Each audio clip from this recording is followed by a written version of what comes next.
అందరికీ నమస్తే అండి. వెల్కమ్ టు శక్తి ఆరాధన. ఈ దేవీ నవరాత్రులు అనేవి ప్రతి ఒక్కరూ తప్పనిసరిగా చేసుకోవాలా, అలాగే కలశము అఖండ దీపము ఎవరు పెట్టుకోవాలి అనే వాటికి సంబంధించి ఈరోజు వీడియోలో క్లియర్గా తెలుపబోతున్నాను. వీడియోలోకి వెళ్ళే ముందు నాదొక చిన్న రిక్వెస్ట్ అండి.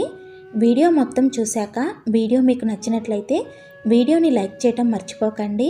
చాలామందికి దేవీ నవరాత్రుల్లో పూజ ఏ విధంగా చేసుకోవాలి, ఎటువంటి నియమాలు పాటించాలో ఇంకా క్లియర్గా తెలియని వాళ్ళు ఉంటారు కదా.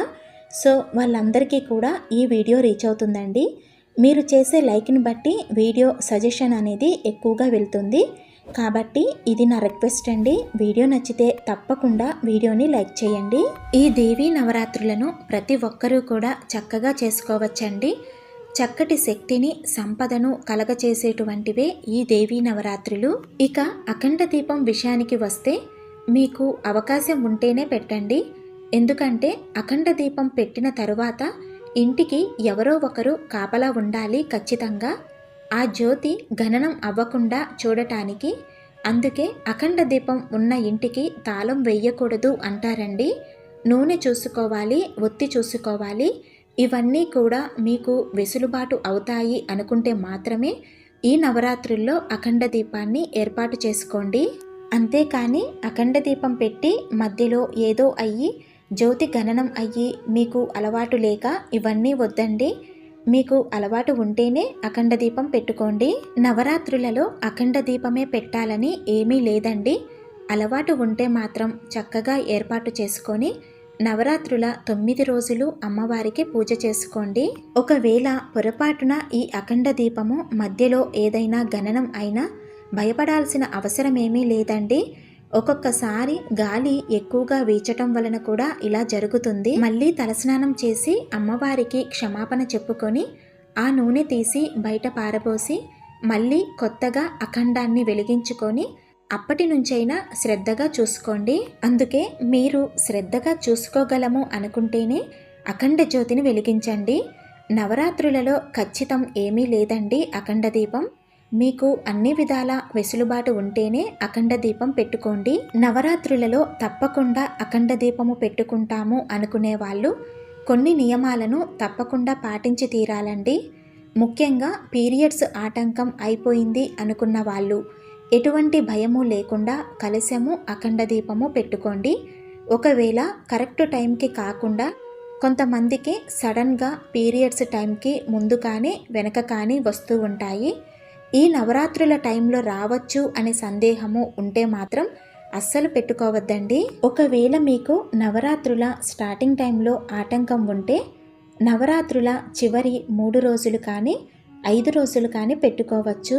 మీకు సపరేట్గా పూజ గది ఉంటే ఆ గదిలో పీఠం ఏర్పాటు చేసుకొని కలశం అఖండ దీపం పెట్టుకోండి. ఎందుకంటే అఖండ జ్యోతి ఉన్న గదిలోకి కాళ్ళు కడుక్కోకుండా స్నానం చేయకుండా ఎవరూ కూడా వెళ్ళకూడదు. ఒకవేళ మీకు పూజ గది సపరేట్గా లేదు అనుకుంటే మీరు కలశము అఖండ జ్యోతి పెట్టుకున్న రూములోకి బయట నుంచి ఎవరు వచ్చినా సరే డైరెక్ట్గా ఇంట్లోకి రాకూడదు.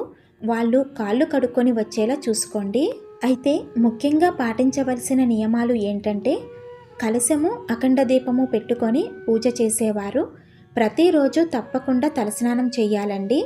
ఎక్కడైతే పీఠం పెట్టుకొని అమ్మవారిని నిలుపుకున్నారో ఆ గదిని కానీ ప్లేస్ని కానీ ఉదయము సాయంత్రము తడిగుడ్డతో తుడుచుకోవాలి. డస్ట్ని కూడా చీపిరితో కాకుండా ఏదైనా ఒక శుభ్రమైన క్లాత్ పెట్టుకోవాలి.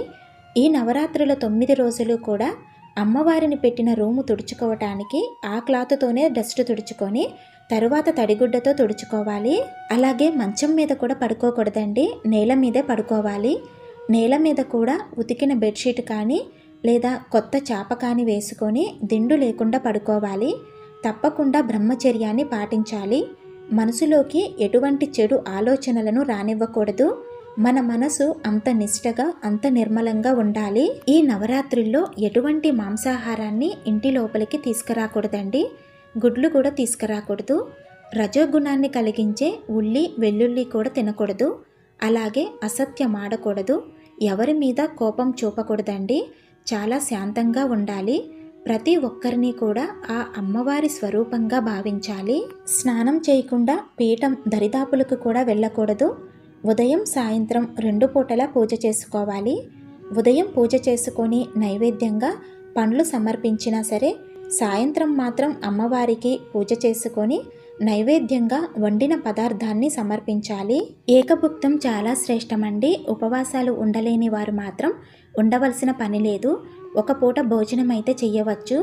ఉదయం సమయంలో పాలు, రాగి జావ, పండ్లు ఇలాంటి సాత్వికమైన ఆహారాన్ని తీసుకుంటూ కూడా అమ్మవారికి పూజ చేసుకోవచ్చు. అదేవిధంగా కలశం. ఈ కలశం పెట్టుకునే ఆనవాయితీ కూడా కొంతమందికి తరతరాలుగా వస్తూ ఉంటుంది. ఆనవాయితీ లేని పక్షంలో చక్కగా అమ్మవారి ఫోటో పెట్టుకొని ఫోటోకి పూజ చేసుకోండి, ఏమీ తప్పులేదు.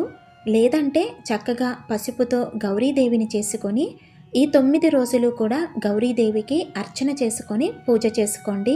నవరాత్రి పూజను దీక్షగా తీసుకున్న వారు మాత్రమే కాకుండా దీక్ష లేని వారు కూడా ఈ నవరాత్రుల్లో ప్రతిరోజు లలితా సహస్రనామాన్ని పారాయణం చేస్తూ కుంకుమార్చన చేసుకోండి, చాలా మంచిది. ఈ 9 రోజులు కూడా మన మనసును అమ్మవారి మీద తప్ప ఇంకా వేరే వాటి మీదకి మన ధ్యాస అస్సలు వెళ్ళకూడదండి. ఎటువంటి శ్రమ పడకుండా ఈ విధంగా ప్రశాంతంగా నవరాత్రి పూజను చాలా చక్కగా చేసుకోవచ్చండి. ఈ వీడియో మీలో కొంతమందికైనా యూజ్ అవుతుందని అనుకుంటున్నాను. ఈ వీడియో నచ్చినట్లయితే ఒక లైక్ చేసి షేర్ చేయండి. ఇలాంటి మరిన్ని ఆధ్యాత్మిక వీడియోస్ కోసం మన ఛానల్ని తప్పకుండా సబ్స్క్రైబ్ చేసుకోండి. శ్రీమాత్రే నమః.